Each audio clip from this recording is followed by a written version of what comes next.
Kafíčko.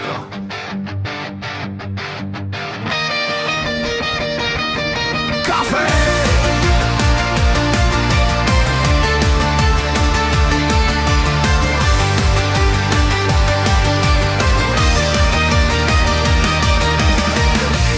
Budík řve, je 7 ráno.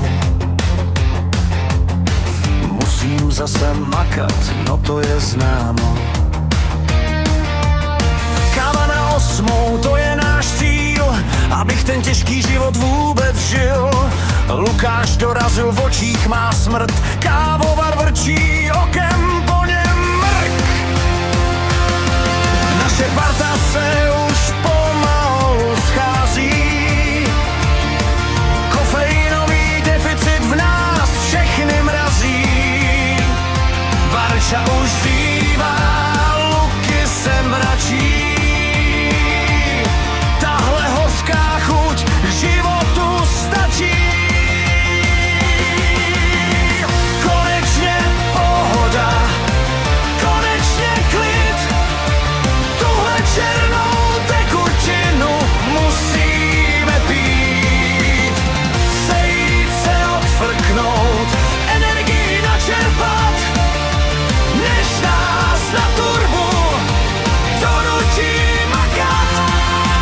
Petr už dorazil, namelem kávu, tenhle silný kofein vylečí hlavu. Martin už zapíná mašinu z oceli, bez toho šálku bychom se 100% zbláznili.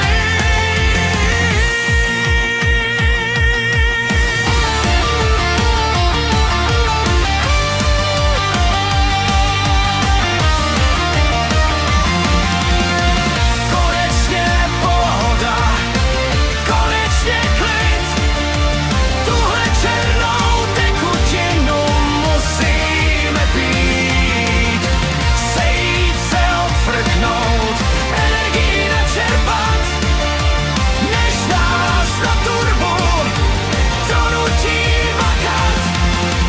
Káva, káva, život nám dává, naše parta dneska vyhrává. V klidu si popít, hodit tu vtípky, řešíme na dílně kdejaký típky. Stačí jen polknout